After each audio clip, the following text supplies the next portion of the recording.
The first hint of trouble came when I got home from work and found an empty patch of gravel where my horse trailer used to sit. I stood there, keys still in hand, staring at the spot like it owed me rent money. At first, I thought maybe I'd parked it somewhere else. I even walked around the side of my property just to make sure I wasn't losing it. But no, it was gone. Just tire marks in the dirt, as if someone had yanked it out of there like a stolen car. That sinking feeling in my stomach? It had a name. Elaine Griffiths. Elaine was the president of the Willow Creek HOA, a title she wielded like a medieval warhammer. Middle-aged, always strutting around in pastel cardigans like she ran a country club and not a suburban neighborhood. Elaine had made it her mission to clean up Willow Creek. And by clean up, I mean harass anyone who didn't bow to her every ridiculous rule. I'm Logan Nestor. I own the last house on a dead-end road, with just enough land to keep my horse, Daisy, and her trailer. I've lived here for 7 years. Elaine moved in 2 years ago and brought the HOA with her like a plague. She pushed it through with some shady voting process and stacked the board with her bridge club. I checked my camera footage. Sure enough, 2 guys in a tow truck rolled in that morning, hooked up my trailer, and rolled out. No warning, no notice, nothing. I marched over to Elaine's house. Her Lexus was in the driveway, sparkling like she hand-polished it with unicorn tears. I knocked on the door hard enough to make her tacky wreath bounce. She opened the door, holding a mug that said, "Boss Babe."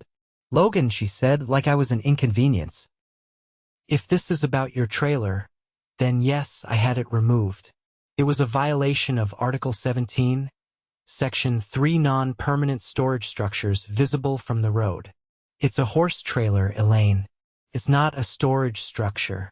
It's for my horse." "Still an eyesore," she said, sipping her coffee. "And per the updated HOA guidelines, it qualifies. You should have read the new packet we mailed out." "I didn't agree to those rules." "You live here, so you're subject to them. The board voted. Your bridge club isn't a board." She smiled like she'd just won a bake-off.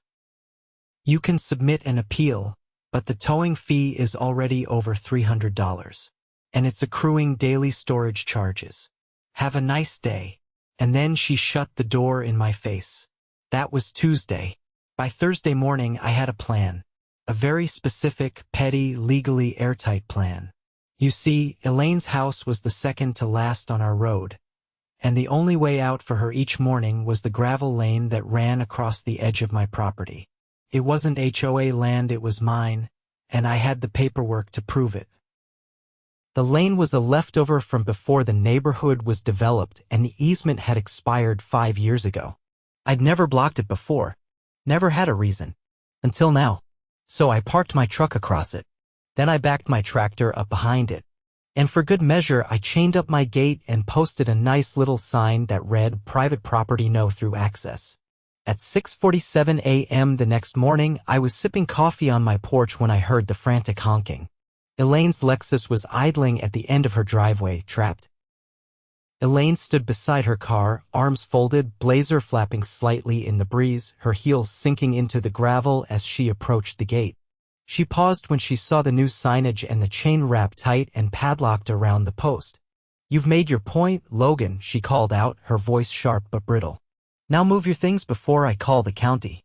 I leaned against my porch railing, cradling my coffee mug, watching her like she was a raccoon trying to pick a lock. "By all means," I said. "Call them. Just make sure you tell them it's not a public road and that you've been trespassing for years." She blinked. "This is a community easement. The HOA has jurisdiction. Expired easement. No renewal filed. Check with the county clerk." For a moment, she didn't move. Then she pulled out her phone and walked back toward her car, muttering something under her breath. I didn't need to hear it. I'd already spent all of Wednesday pulling the original land plats and easement agreements from the county records office. Even had the assistant county surveyor circle the expired section in red ink for me. The easement had ended 5 years ago when the developer failed to renew it. Elaine had been using my land like it was hers, and now she was stuck. Not long after, a patrol car rolled up. Deputy Morales stepped out, a local who'd been around before half of Willow Creek even existed. "Morning, Logan," he said, tipping his hat. "Got a call about a blocked access road?" I handed him the documents before he could ask. Private property. The easement was never renewed. County clerk stamped it yesterday. He flipped through the pages, whistled low. "Well, this is pretty clear." He turned to Elaine, who was pacing now, phone still clutched in her hand like a lifeline. "This is obstruction," she snapped. "He can't just trap me here." Morales shook his head. "Actually, ma'am, he can. You've been crossing private land without a valid easement. If you want to contest it, you'll need to take it to civil court. You can't be serious." "Dead serious. And if you force entry, it'll be considered trespassing." Elaine's face contorted as she processed that. Her jaw tightened and she stepped back toward her car, clearly weighing her next move. By noon, she was still there. I watched her call a rideshare, toss her briefcase into the back seat, and get driven off like a disgraced CEO. She didn't look back. While she was gone, I pulled out my old trail cams and mounted one high up in the oak tree overlooking the gate. I wasn't about to put anything past her. She'd already had my trailer towed without notice. I wasn't going to give her a second shot at retaliation. Back inside, I dug into the HOA's filings. I'd never paid much attention before, but now I had a very personal reason to examine every paragraph. I requested copies of the last 6 months of board meeting minutes. They were required to provide them to any resident upon request, and I wanted them in writing. When they finally landed in my inbox, they read like a high school gossip ring with legal stationery. They'd voted to amend the guidelines on trailer storage at a meeting held at Elaine's house. Only 5 people had been present: Elaine, her 2 friends, and 2 proxy votes from absentee owners she claimed to represent.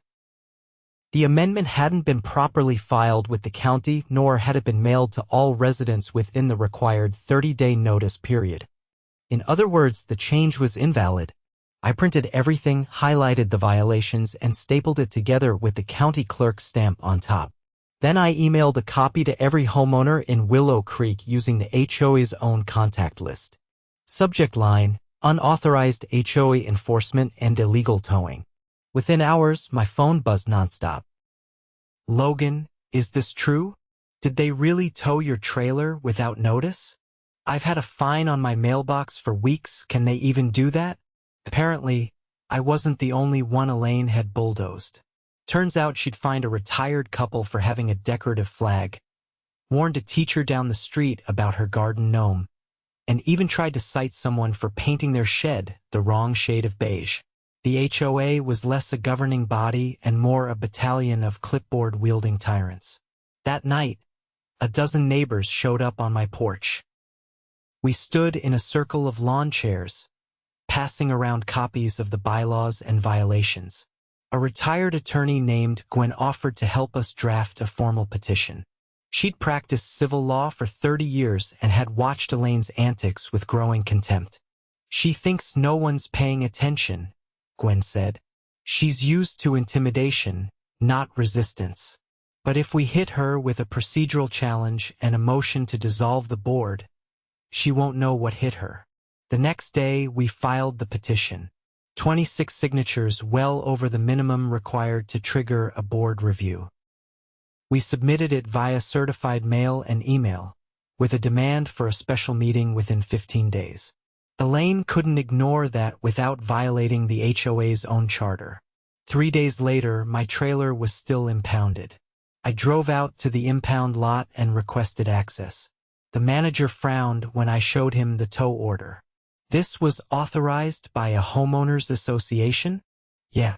But here's the thing, this document's got no permit number, no photo evidence, and no municipal signature.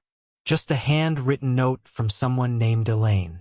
He rubbed his chin, clearly uncomfortable. "That's not standard procedure. We're required to have municipal authorization for residential tows from private property. Which you didn't get, right?" He didn't answer, but he didn't have to. I took photos of the tow slip, the lot's intake log, and the trailer's condition.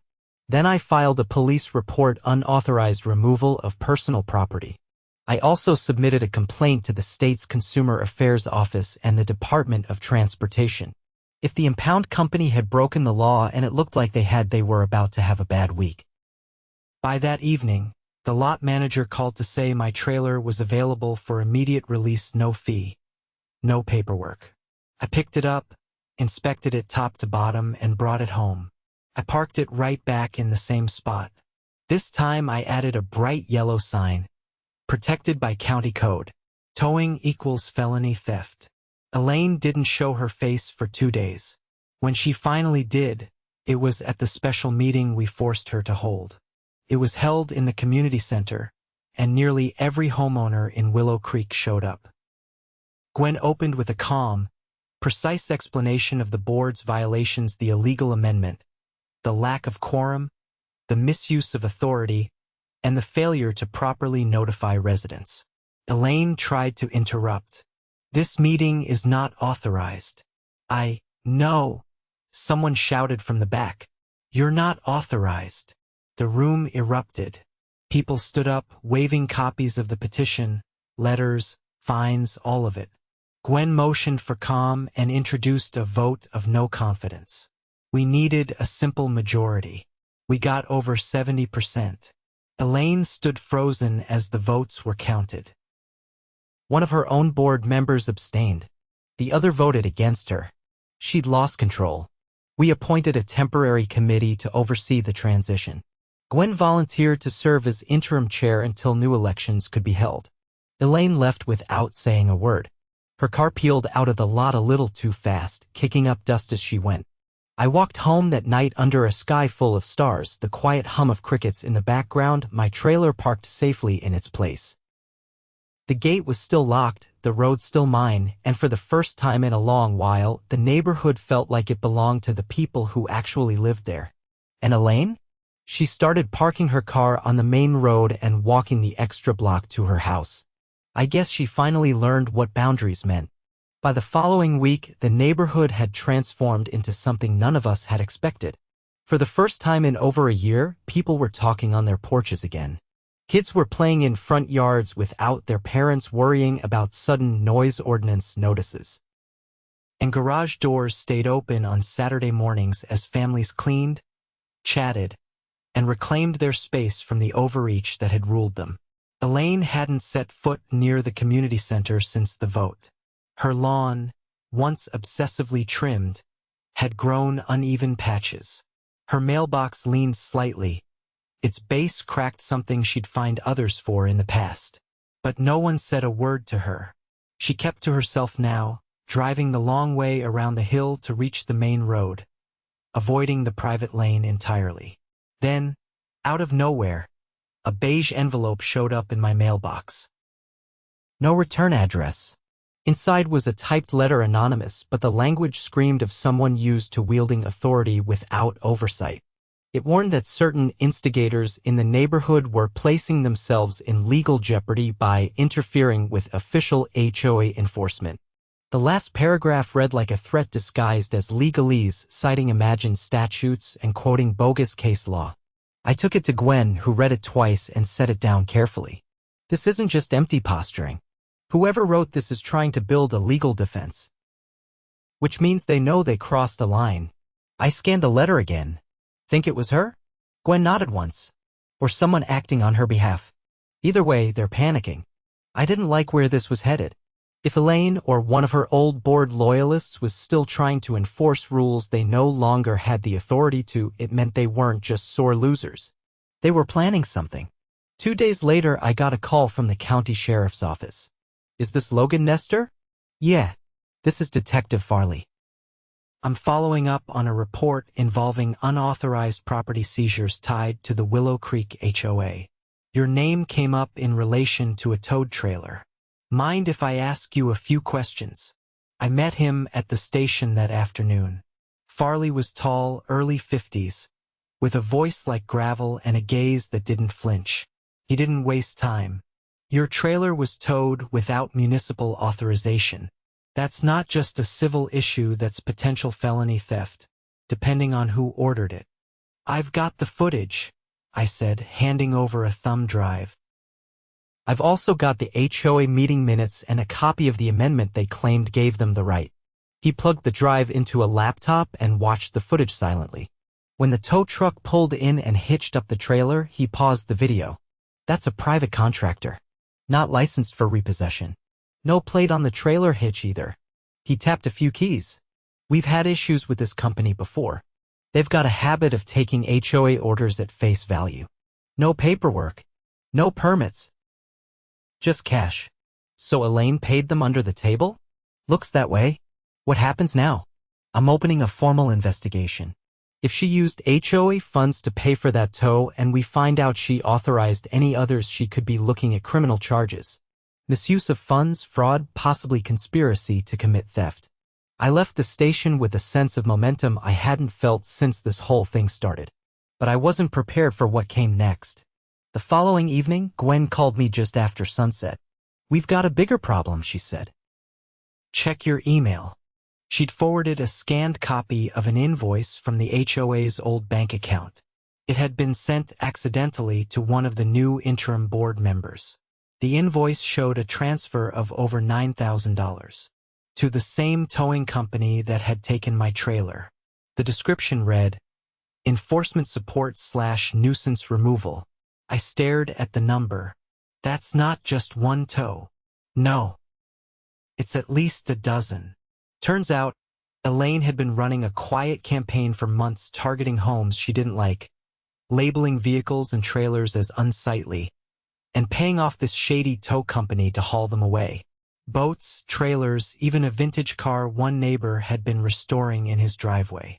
Most of the owners had assumed the city had ordered the removal and never pursued it.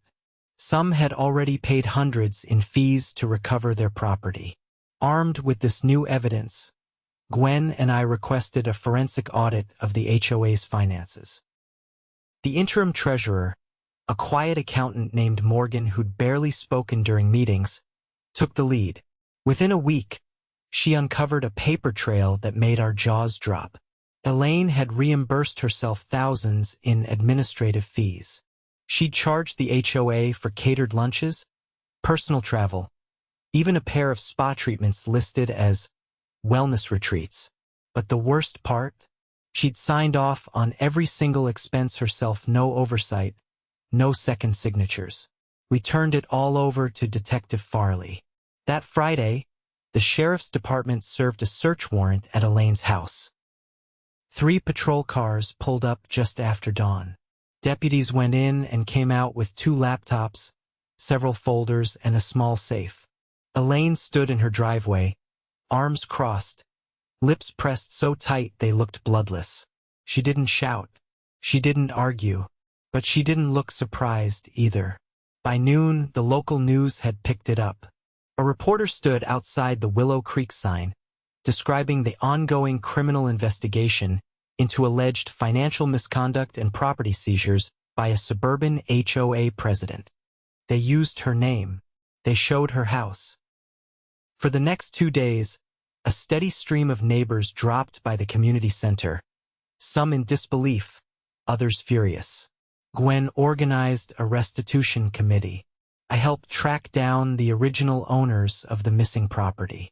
One man, a retired mechanic named Harris, broke down when we told him we'd found the lot where his old pickup had been dumped, stripped for parts. Detective Farley called again the following week. We're charging her with embezzlement, unlawful use of HOA funds, and conspiracy to commit theft. The tow companies being investigated separately. There may be more charges depending on what we pull from her devices. Think she'll actually get jail time? Depends on the DA. But she's definitely not running any neighborhoods anytime soon. The next HOA meeting was standing room only. People brought folding chairs and lemonade. Kids rode bikes outside. Gwen stood at the front and read the new charter, one that required full transparency, public votes, and rotating leadership. No one would ever have unchecked power again. I walked home late that evening, headlights from passing cars casting slow arcs across the pavement. The air smelled like spring-cut grass, warm soil, freedom. My trailer sat exactly where it belonged, Daisy dozing peacefully beside the fence. Elaine's house still had the shutters drawn. A for sale sign had been staked in her yard earlier that day. No lights were on inside. She was gone by the weekend. Left in silence, no goodbyes, no explanations. The road across my property remained closed. And this time, everyone understood why. The Willow Creek community was still catching its breath when the first subpoena arrived. It wasn't for Elaine. It was for the towing company's regional manager. A week after the sheriff's department raided Elaine's house, the county prosecutor announced a grand jury had been convened to investigate potential racketeering. The term hit like a thunderclap. Nobody expected it. HOA corruption? Sure. But criminal enterprise? That changed the game. Detective Farley called and asked if I'd be willing to testify. I said yes without hesitation. 2 days later, I sat in a modest courtroom annex beside Gwen and Morgan while county officials reviewed evidence stacked in cardboard boxes, contractor payments, falsified meeting records, and a series of audio recordings Elaine's former board secretary had turned over. Apparently, Elaine hadn't realized the woman had been recording meetings for note accuracy. What she'd captured included Elaine instructing board members to make up violations if they have to, and telling one of them to just tow it and apologize later. The recordings turned the case from fraud to organized abuse of power. The grand jury's decision came fast. Indictments for Elaine on 5 felony counts, 3 misdemeanor charges, and a formal recommendation that the state's Department of Housing and Community Development conduct a full audit of every HOA she had ever been associated with, including the one she chaired before moving to Willow Creek. An arrest warrant was issued the next morning. Elaine was picked up at a motel near the county line. She tried to leave town. By that evening, her mugshot was plastered on every local news site. The expression she wore wasn't anger or sadness, it was disbelief. Like she couldn't wrap her head around the idea that her reign had ended anywhere other than on her terms. With Elaine removed and charges pending, the community's attention turned toward repair not just of bylaws and finances, but trust. Gwen and Morgan worked with a volunteer legal team to draft a completely new HOA charter. This one was lean, transparent, and stripped of any enforcement power that wasn't required by county code. It also listed a specific clause banning unilateral property removal of any kind. If someone wanted to tow a car or trailer, they'd need a court order or documented city violation. Meanwhile, I replaced the old chain across my property's access road with a reinforced steel gate, motorized and password protected.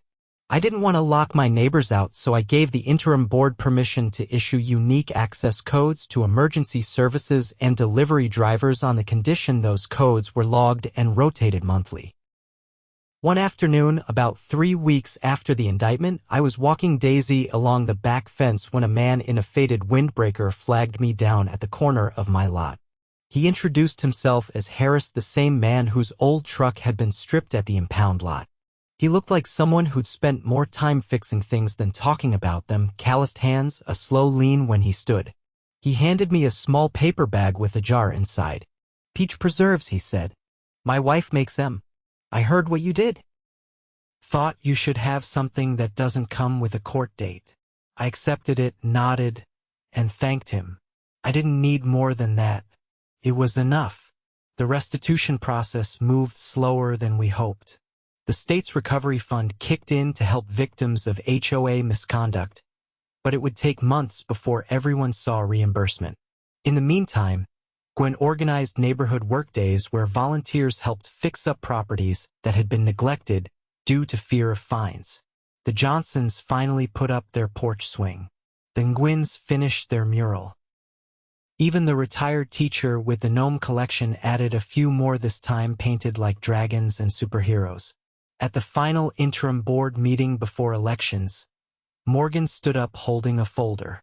"We received confirmation this morning from the State Oversight Committee," she said. "Willow Creek HOA is now officially classified as corrective status closed. That means we're no longer recognized as a registered enforcement body. We exist only as a voluntary neighborhood council, with no power beyond event planning and community upkeep. The room erupted in applause. Afterward, I stepped outside for some air. The sun was dipping behind the hills and the scent of fresh-cut grass hung in the air. I leaned against the gate and watched as a few kids rode bikes down the newly repaved sidewalk. One of them had a cape flapping behind him. Then my phone rang. It was Detective Farley again. "Got a minute?" he asked. "Sure. We just wrapped up the last part of the investigation." "You're probably going to want to hear this." He explained that during a forensic analysis of Elaine's laptop, investigators found encrypted files containing detailed logs, dates, times, photos of every property she planned to target. It wasn't just Willow Creek. She had lists from her prior neighborhood and 2 others she'd been consulting for. Her plan had been to build a side business offering compliance services to struggling HOAs, essentially monetizing her tactics of intimidation and illegal enforcement.